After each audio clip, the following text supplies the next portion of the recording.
Hi friends, ఈరోజైతే మన లంచ్లోకి వచ్చేసి ముక్కల పులుసు అండి. ఈ విధంగా మన ఇంట్లో ఏ కూరగాయలు అయితే అవైలబుల్గా ఉంటాయో వాటిని అయితే మంచిగా కట్ చేసి పక్కన పెట్టుకోవాలి. ఆ తర్వాత స్టవ్ ఆన్ చేసి గిన్నె పెట్టుకొని అందులో ఆయిల్ పోసి అది వేడయ్యాక 4 ఎండుమిరపకాయలు, ఒక హాఫ్ టీ స్పూన్ పోపు గింజలు, ఒక హాఫ్ టీ స్పూన్ జీలకర్ర, ఒక 10 వెల్లుల్లి రెబ్బలు అనేవి కచ్చా పచ్చగా దంచి ఇందులో తాలింపులో వేసుకోవాలండి. ఆ తర్వాత వీటిని 2 నిమిషాల సేపు కొంచెం ఫ్రై చేసుకుంటే అల్లం వెల్లుల్లి పేస్ట్ అనేది కొంచెం పచ్చివాసన పోతుంది. కాబట్టి ఈ విధంగా వెల్లుల్లి రెబ్బలు వాసన పోయేంత వరకు ఫ్రై చేసుకున్న తర్వాత 4 పుదీనా ఆకులు, 2 రెమ్మల కరివేపాకు వేసుకున్న తర్వాత మనం కట్ చేసి పెట్టుకున్న ముక్కలు అనేవిటివి ఒక్కొక్కటిగా వేసుకోవాలి. నేనైతే ఫస్ట్ బెండకాయ ముక్కలు, ఆ తర్వాత వంకాయలు, మనం కట్ చేసి పెట్టుకున్న పచ్చిమిర్చి, టమాటా, ఆనియన్స్ అనేవి నేను చిన్న సైజులో తీసుకున్నవి ఇలాగే వేస్తున్నా ఫ్రెండ్స్. ఎందుకంటే ఇట్లా వేయడం వల్ల ఆనియన్స్ అనేవి చాలా టేస్టీగా ఉంటాయి చారులో మసలడం వల్ల. నేనైతే ఈ విధంగానే వేసుకుంటాను. ఆ తర్వాత ఇలా మొత్తంగా కిందికి మీదికి బాగా కలుపుకున్న తర్వాత దాంట్లో కొంచెం పసుపు కూడా వేసుకొని మీ రుచికి సరిపడా ఉప్పు కూడా వేసుకోండి.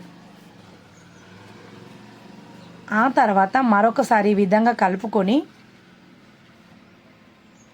మూత పెట్టుకుంటే కూరగాయ ముక్కలు అనేటివి చాలా బాగా మగ్గిపోతాయండి. ఈ విధంగా మూత పెట్టుకొని మళ్ళీ ఓపెన్ చేసి చూస్తే చూడండి ఆల్మోస్ట్ సగం వరకు మగ్గిపోతాయండి. ఆ తర్వాత అందులో మన రుచికి సరిపడినంత కారం అనేది కొంచెం వేసుకొని ఒకసారి ఈ విధంగా కలుపుకోవడం వల్ల కారం కూడా పచ్చివాసన పోతుంది.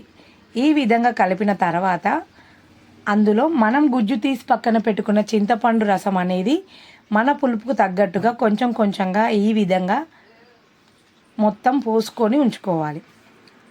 చూడండి, ఇట్లా పోసుకున్నట్టయితే చారు అనేది బాగా మసిలినప్పుడు టేస్ట్ అనేది చాలా అద్భుతంగా ఉంటుంది. ముక్కలు మునిగే వరకు ఈ విధంగా చింతపండు గుజ్జు అనేది పోసుకోవాలి. ఆ తర్వాత అందులో కొంచెం జీలకర్ర మెంతుల పొడి, మనం ఇదివరకు రెడీ చేసి పెట్టుకున్న సాంబార్ పొడి. మన పాత వీడియో ఎవరైతే చూసుంటారో వాళ్ళకి సాంబార్ పొడి ఎలా చేయాలో తెలుస్తుంది. దీనివల్లనే అదిరిపోయే టేస్ట్లో ఉంటుందండి ఈ రసం అనేది. కాబట్టి ఒకసారి మీరు కూడా పాత వీడియోలు చూడండి. కొంచెం కొత్తిమీర, ఒక చిన్న బెల్లం ముక్క వేసి చారు అనేది ఈ విధంగా మసలేంత వరకు చాలా బాగా మసలించుకోవాలండి. ఇది ఎంత బాగా మసిలితే చారు అంత టేస్టీగా ఉంటుంది. ఈ విధంగా కిందికి మీదికి అనడం వల్ల ముక్కలకి చారు అనేది చాలా బాగా పట్టి చాలా టేస్టీగా ఉంటుంది ఫ్రెండ్స్. చూడండి, ఈ విధంగా అయితే రసం అయితే రెడీ అయిపోయింది. ఆ తర్వాత వేడి వేడి అన్నంలోకి ఒక్క ఆమ్లెట్ వేసుకొని కలుపుకొని తింటే ఆహా అద్భుతమైన టేస్ట్లో అద్దిరిపోయే విధంగా ఉంది ఫ్రెండ్స్. చూస్తుంటే మీకు కూడా నోరూరుతుంది కదా. మరెందుకు ఆలస్యం, ఒక్కసారి మీరు కూడా ట్రై చేసి ఎలా వచ్చిందో నాకు కామెంట్ చేయడం మర్చిపోకండి. ఇంతసేపు నా వీడియో చూసారు కదా, ఒక్క లైక్ ఇవ్వండి. బా